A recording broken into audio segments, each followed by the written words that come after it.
I mean, maybe listen just in case. Get it? The docket is gold. My pockets are swole. Stop, drop, and roll. At Lock on the gold, it doesn't get old. Each episode, I just download. I'm just a fella that's hella intelligent now that I got me the code. Build me a yellow brick road. Hey, chillin', feelin'. How could I be this gifted? Millions, reelin'. Frying up all of these fish sticks. Enter all these competitions. I ain't seen no competition. Justice served can't stop the system. I suggest y'all stop and listen. Please rise, sit down. Pot is in session, get rich now. Invest in the best, yes. The investigator is nothing but fresh. Please rise, sit down. Pot is in session, get rich now. Go by the book, yeah. The lawyer is loyal, now come take a look. Go.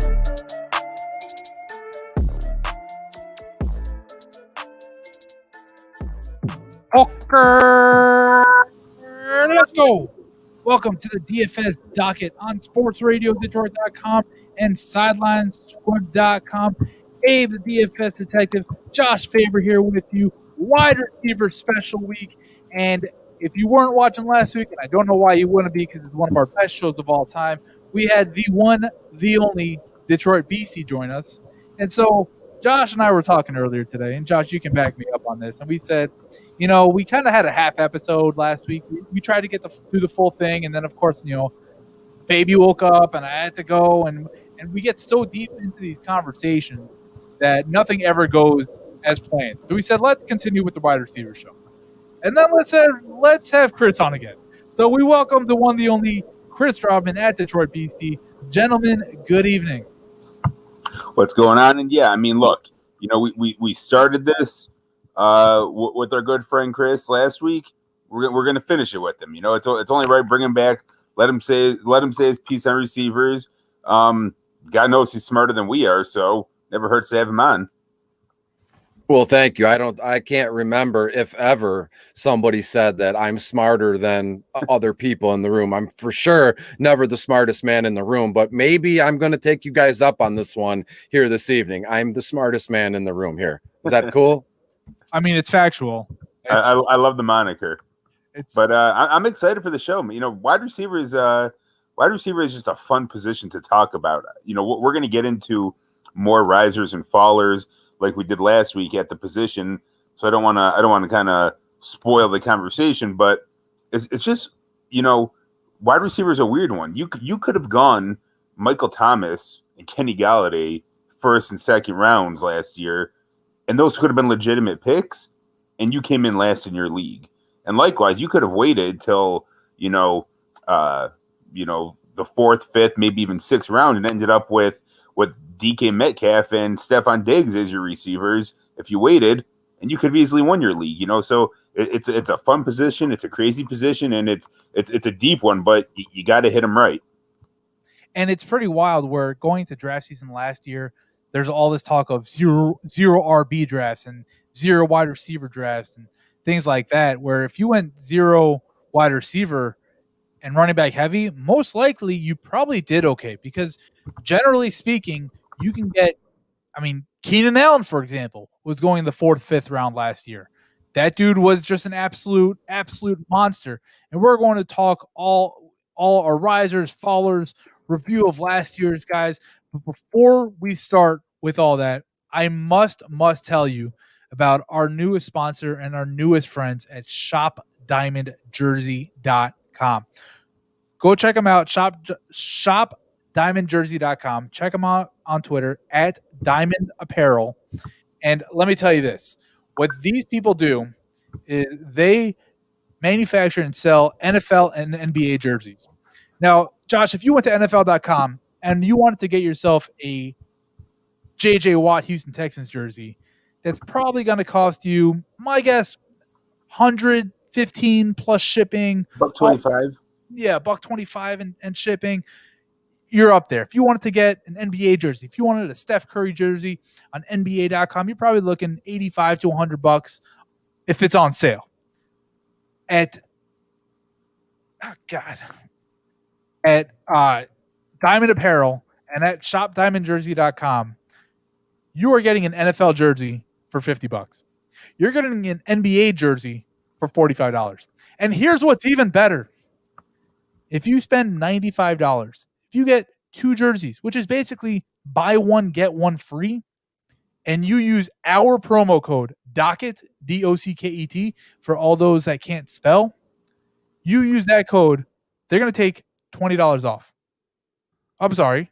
Let's make that better. They're going to make $25 off with free shipping, I believe. Don't quote me on that. I think it's free shipping. But it's definitely $25 off, right? So you're looking at spending $75 now on 2 jerseys of great NFL players, highest quality jerseys. Dude, our good friend Andrew Lehigh at Do or Die Nasty from Sideline Squib, the day he heard about that, went on their site, ordered 3 jerseys right away. And he spent, I think it was like $115 for 3 NBA jerseys. This is the best quality jersey you're going to find on the market. It is all the teams, throwbacks, everything you want, NBA, NFL, and I'll tell you a little secret. It's not really out there, but I'll tell you guys a little secret. They're talking to Major League Baseball as well about getting licensed for their jerseys. So get in now on the ground floor before these guys get so big. We're like, yeah, we can charge the same thing as NFL.com. Get in now, get 2 jerseys, use the promo code Docket, and get $25 off your next order. Give us the website one more time. Yep, that is shopdiamondjersey.com. So simple. The name of the company, in case you were wondering, Diamond Jersey. You go to shopdiamondjersey.com, promo code Docket, and get $25 off your next order. I wonder real quick, if I may, the first basketball jersey I ever owned was Chris Webber Washington Bullets jersey, and I wore it. I think it was in the summer of like 96 or 97. I never washed it. I wore it every day. I was a freak, but whatever. I wonder if I can get a Chris Webber Bullets jersey on their website. That would be fantastic. I'm going to take a look right now. Let me tell you something about Chris Webber, because this is what we do on the show is we go completely off topic on just about everything. Chris Webber was the major reason that I actually became a Sacramento Kings fan. Like I loved Chris Webber. I loved his game. Dude, I'm looking at this Luka Doncic jersey and it's straight. Yeah, I was gonna say, while you guys are talking, I'm adding a black. Oh, Chris, you're gonna love this. It's the black flaming horse Pistons, from the teal days, but it's black and teal. Oh, this is getting added to the cart right now. That sounds wild. To see if they got any Detroit Vipers swag. Oh, that would be fantastic. We've just eliminated half the audience here. Detroit Vipers. Nobody knows what that is. Oh my god, dude! Remember from the Vipers, Fyodor Fedorov was Fedorov's younger brother. Yeah, and then when they had the strike, a lot of those guys trickled down to the Vipers and the Mechanics, the Motor City Mechanics, which was probably like 45 minutes to an hour north of Detroit, but they just wanted to play hockey, and the Players Association they weren't having it, so they trickled out elsewhere. Lumberjacks, Kalamazoo, remember those guys? Absolutely, yes. Dude, these shows go off the walls. This is the best wide receiver show we've ever had. This is just great. But yes, shopdiamondjersey.com. I'm going through there right now, and counselor, I'm gonna need your advice because I'm gonna need someone to take my credit card away from me before spending all my money, because it's just so you know, jerseys acquired during the marriage are marital property. So she gets half the jersey? She gets half the jerseys. The right side or the left side? Well, if you're looking at these Miami Heat ones, have her go left. It's the pink side.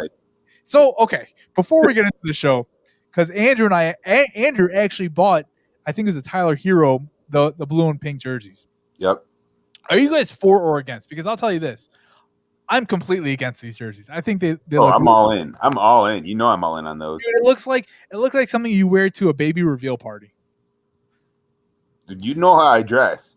I have no feelings about it one way or another. I haven't owned a basketball jersey since 97, 96 or 97. So why am I not going to start now? Plus, I'm not even that big of a basketball fan to begin with. Got the CJ Spiller in the background and the Marshawn Lynch in the background, and I got those pretty cheap along the line somewhere. Yeah, I got my Mark Sanchez jerseys hanging up in the closet. If I brought down all the jerseys, we could do a show on all the jerseys I have upstairs. My wife will divorce me if I bring them all out though right now. So Well, luckily I know a good attorney. If she all right, let's get into wide receivers before we just go completely crazy. Last year's wide receiver class was incredible, right? Devontae Adams led the way, followed by Tyreek Hill.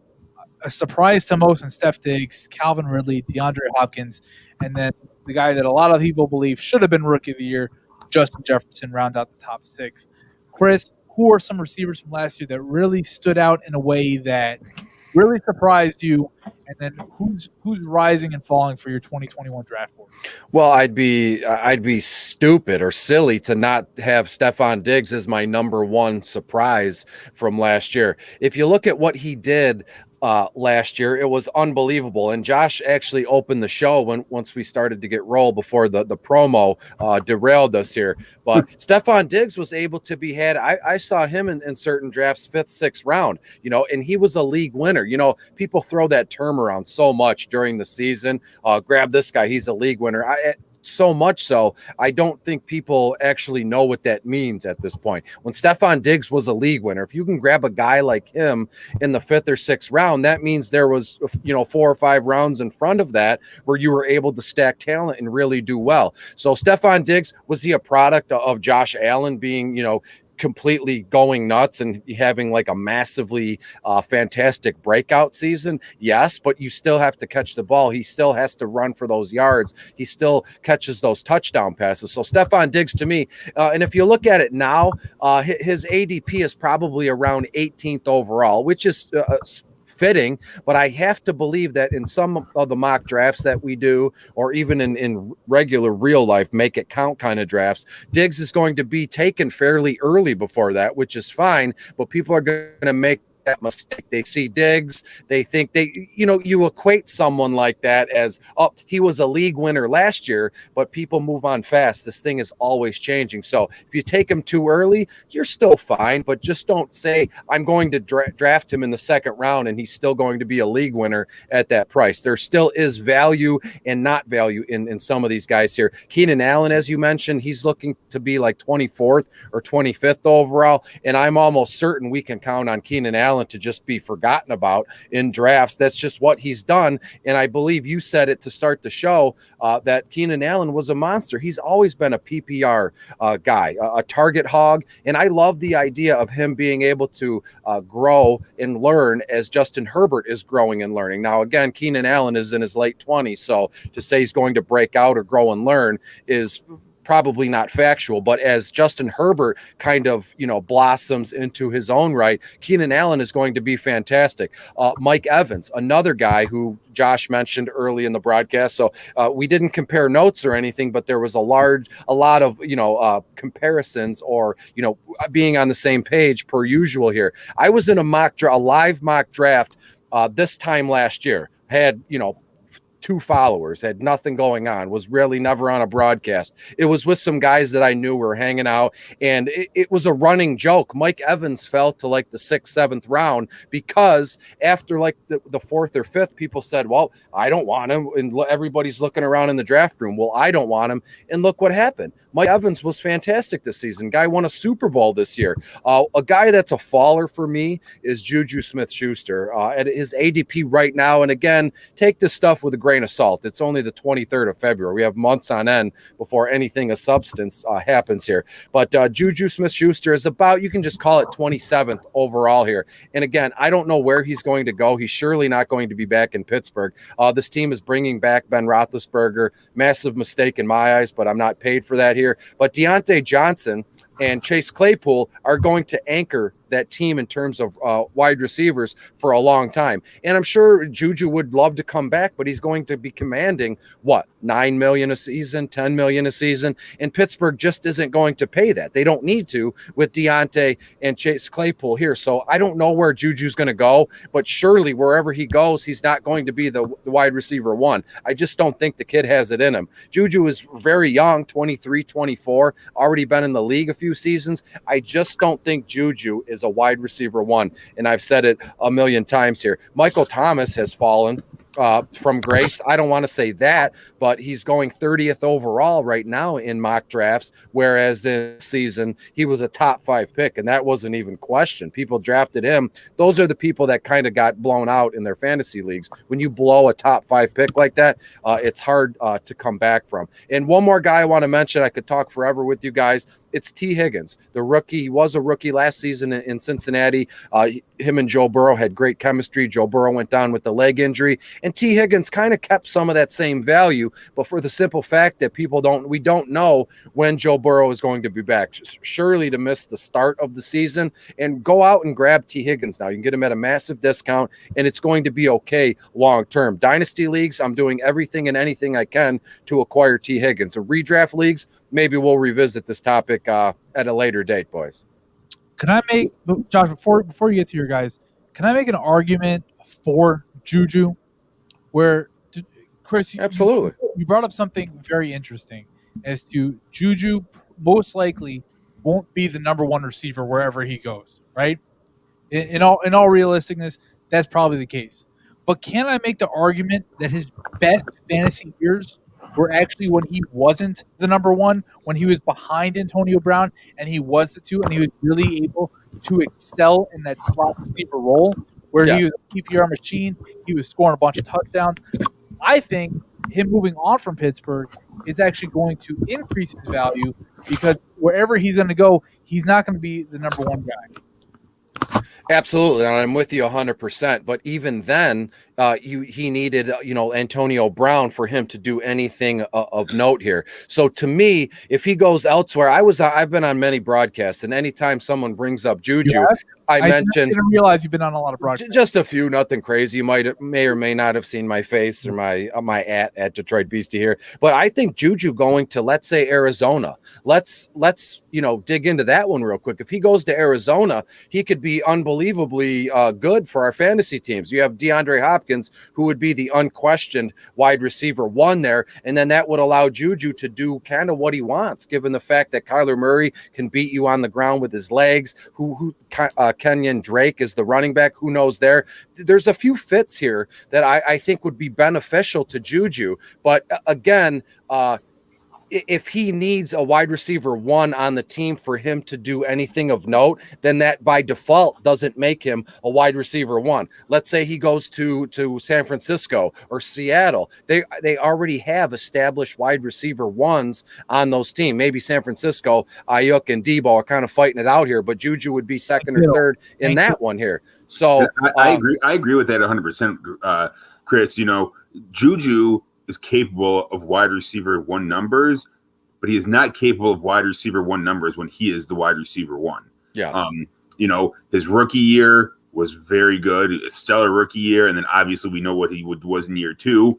Both those were with AB. When AB was gone and he was relied on as the go-to option, it was just an absolutely abysmal year. And last year, when there were, 2 legitimate other, top dog receivers on that team, he was able to have put together a pretty good season again. So, again, kind of to Abe's point, Juju can possibly be a wide receiver 1 in fantasy, but it's not going to be when he is the team's wide receiver 1 in reality.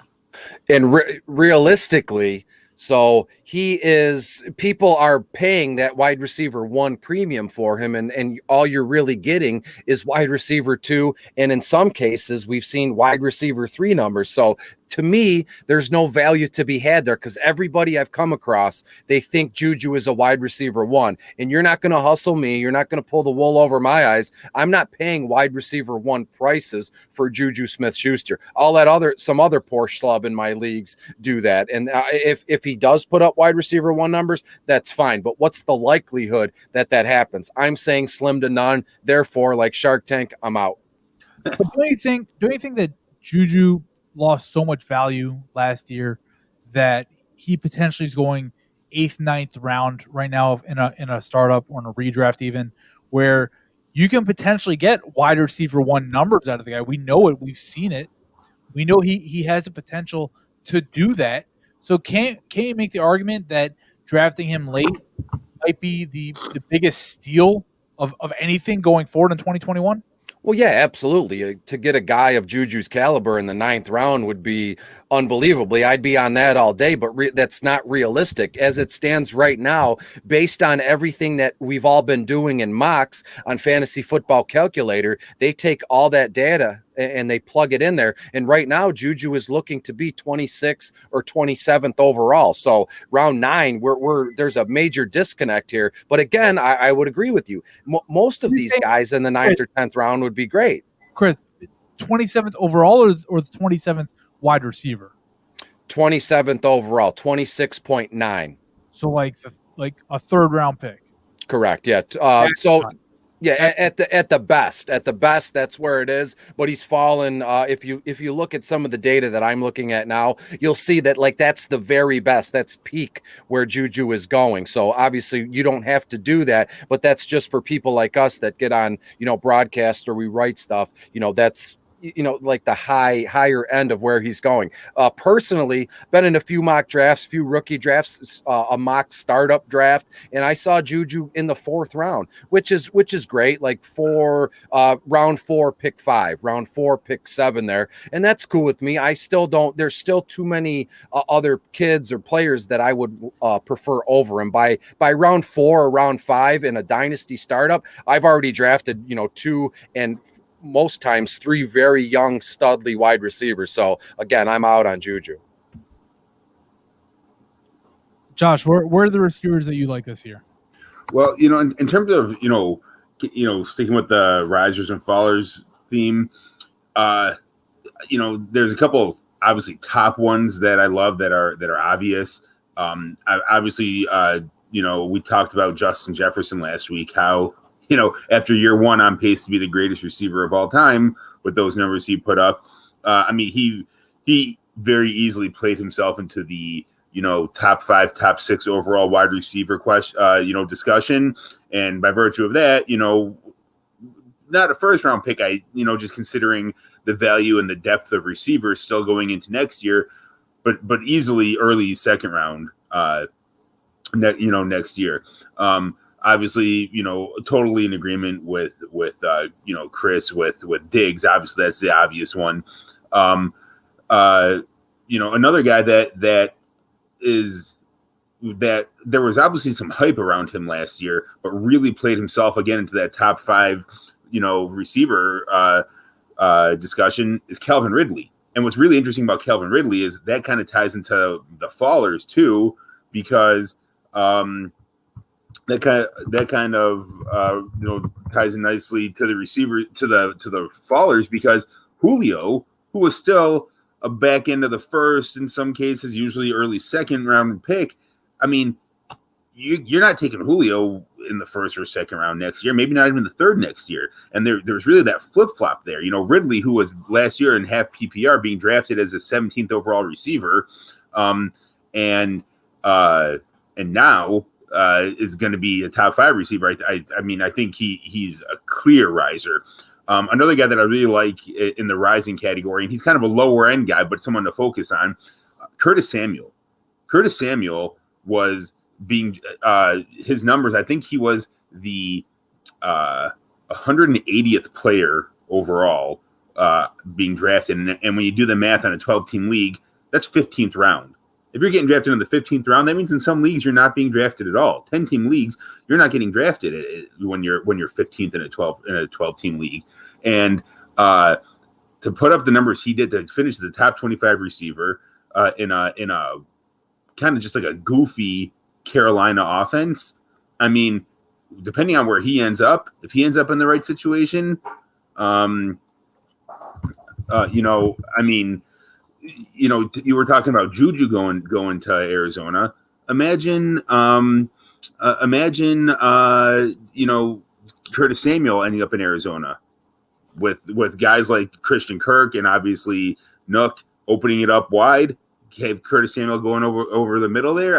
He could easily finish as a top 20 wide receiver too there. So in terms of risers, I really like Curtis Samuel too.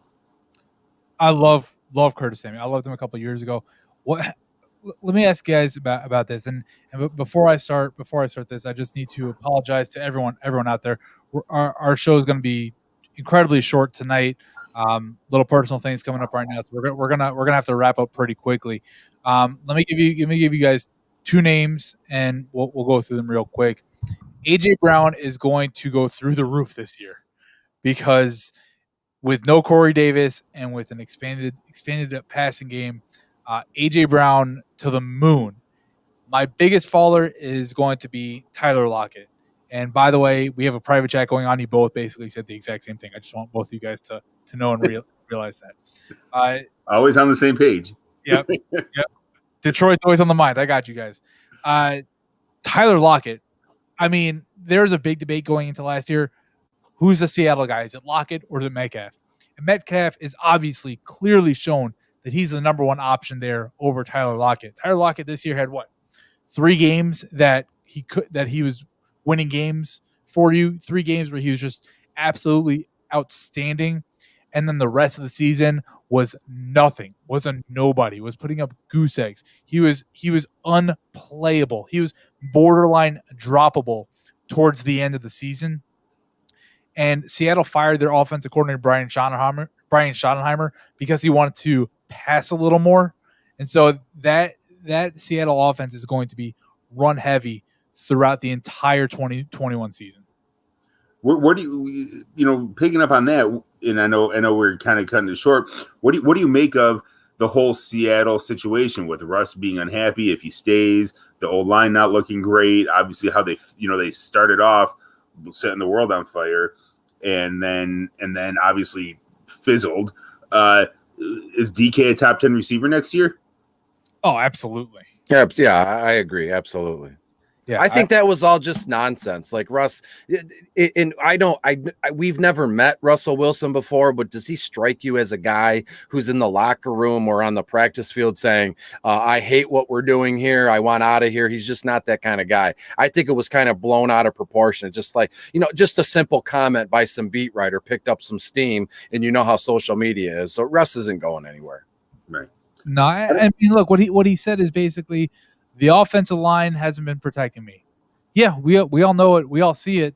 But just he had the ball. Well, look, I mean, if Russ meant it, could you blame the guy? I mean, we all saw how the season finished last year. No, he went from MVP to you can't play him DFS season long in any format. No, he was getting smoked. Now, granted, some of it is on him. He does tend to hold on to the ball a little too long sometimes, but that offensive line is atrocious. We've all seen it. We all know it. All right, we really I do apologize. We do got to get going real quick.